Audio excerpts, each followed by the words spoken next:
Hello, young friends. How are you?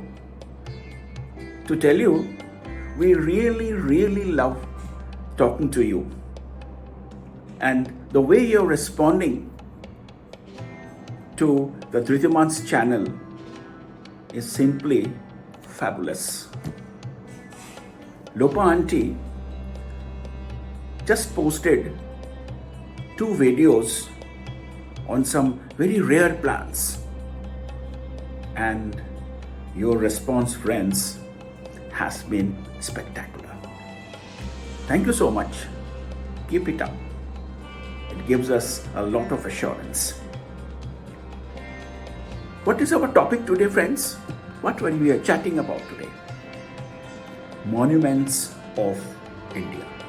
Some important monuments of India. But friends, have you ever wondered what is a monument? What does it represent? You have seen palaces, isn't it? You've also seen temples. You have seen memorials. You have seen statues, inscriptions, and many other monuments. Just try to think, what do they represent? They represent, isn't it, young friends, our history, how we lived in the past, in a certain age. What did we wear? How did we worship? Whom did we worship? Who are the heroes who sacrificed for some cause for the humanity? So the monuments is a reminder of all that, of our journey through history, right from the prehistoric times, that is the Neanderthal age, to today.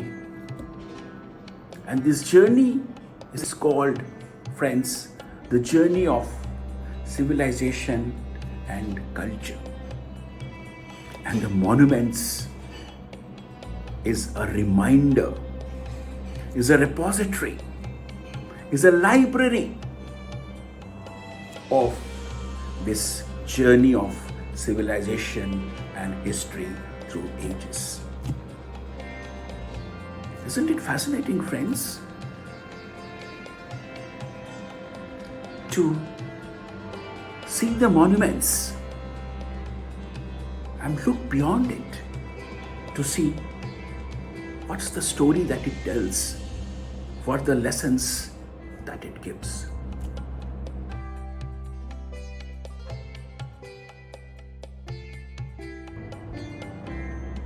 Take for instance, friend, Taj Mahal. You all know about it. It is one of the 7 wonders of the world. Absolute treasure of India. What is it that has gone on to elevate this to what it is today? There is a story behind it, and there is a very special architecture behind it. What's the story? Friend, it was built by, tell me who? The Mughal Emperor Shah Jahan, in memory of his wife Taj Mahal, whose tomb is inside this monument. This story has given a very special appeal, and it is also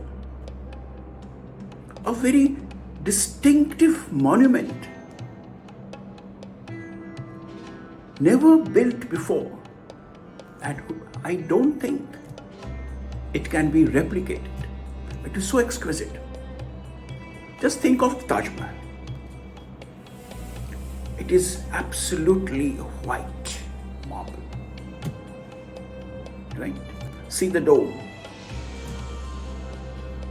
the door, the minute carvings all around the monument, the pillars, the minarets, and the pathway which leads up to the monument. This is the perfect example of balance, symmetry, and harmony in an architecture.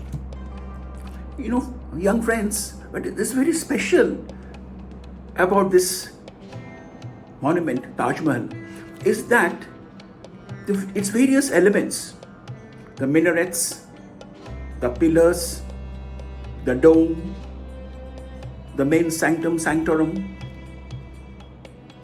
everything is visible in one go. There is no overlap of these elements. It gives a 3D effect. And it has also posed challenges, friends. I think you must have heard about it. It's so white that the pollution around this building, this monument, often spoils its whiteness. So the government of India has to be very, very careful about it. And so 10,000 kilometers around the Taj Mahal has been defined as a protected area from the pollution point of view. And also see, there is a bench right at the beginning of the pathway. Haven't you seen top leaders of the world, common man, families, they all take their pictures sitting on this bench. This is the charm of Taj Mahal. It was built it took around 12 years to build it, and it was built in the 17th century by Shah Jahan.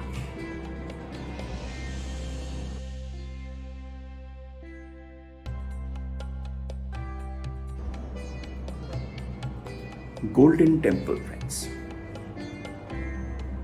Harmandir Sahib. Again, what a treasure of India.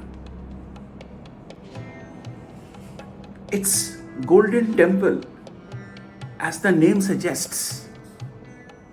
Conjure. You have seen the pictures of Golden Temple. Its dome is gold plated. There is a Sarovar, which is called the Amrit Sarovar, which surrounds the temple. And the lowermost portion of the temple is beneath this Sarovar. It is the highest shrine of the wonderful religion of Sikhism. And the most striking aspect to me about this monument is that it is run by the devotees, people like you and me. Yes, young friends. When you enter the Golden Temple, you will find what they call kar sevaks, devotees like you and me only, who help you wear that particular cloth on your head, which is mandatory to enter the temple. They manage your shoes. And friends, the langar. If you go to the kitchen, you find hundreds, thousands of people are fed in this langar. And it is run by the kar sevaks, people themselves, devotees themselves. They wash the dishes, they make the rotis, They feed the people. What an example of service to the people. This golden temple, once you go, you feel that. What is the satisfaction that one gets while in a monument like this, and what lessons you come back with?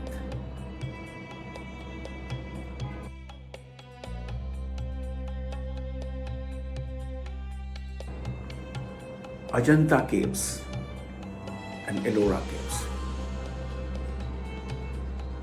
They date back to the BCs, before Christ, to 660s, 780s. The Ajanta and Ellora Caves, which are in the Sahyadri region in the state of Maharashtra. Friends, these are actually rock-cut caves. There's a mountain. Imagine, in such an age when the kind of science that we have, tools we have, were not there. But these people, they made caves by cutting the mountains. Some of the caves in Ajanta are called, friends, chaityas, and some viharas. Chaityas are what? Ajanta cave is for Buddhist monks. They used to stay there and they used to worship there, meditation. And the most spectacular aspect of Ajanta are his paintings. Imagine, paintings made in 200 BC, 100 BCs. You can still see them. The color, all types of color. And they were made on plantain materials. Imagine, what does this monument represent? It's in this crescent shape, like a large horseshoe. Similarly, Ellora is known as one of the largest rock-cut mountains in the world. It has Kailasha temple, which is there in this monument. It has Buddhist caves. It has Hindu cave temples. It has Jain temples inside it. Ajanta Ellora, these caves have also been declared as World Heritage Centers. That means it is protected by UNESCO. You must have heard about UNESCO.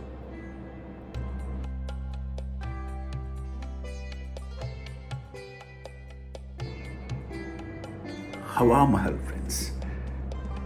This is again an interesting monument in Rajasthan, in Jaipur. As the name suggests, Hawa Mahal means Hawa, wind. So it is also called the Palace of Winds. It has 930 windows, you see, which are called in Rajasthani language jharokhas. Why is it called Palace of Winds? Friends, this was the retreat of the princely families during summer, so that they felt cooler here because of the architectural marble through which wind was always being passed into the temples. Another important part of this monument, friends, guess what? You'll be surprised. It is probably one of the few buildings in the world, monuments in the world, without a foundation. They have made some, let me read it out. Why it has no foundation, then how does it stand erect? It is a curved architecture that leans at 87-degree angle and a pyramidal shape which keeps it erect. Also friends, it has 5 floors but no staircases. Guess what? Why? That is because they have ramp, and the ladies of the royal families, they had to be taken in palkis, palanquins, for which ramps were found to be more convenient. So these are the fantastic, some of the monuments of India, friend. And just try to absorb. When you listen to this and when you read further, that they are not only structures of marble or brick and mortar, they are representative of our rich history of humankind and also of India, our beloved country. So friend, thank you. Young friends, it's again so endearing to talk to you. Please let us know how you like this discussion, and please keep suggesting to us the topics so that you and I, you and Loba Aunty, and our team, Arpon and Tuhina, can bring forth you, which is actually of benefit to you, and from which you learn and keep igniting your curiosity. Bye bye, young friends. See you soon. Thank you.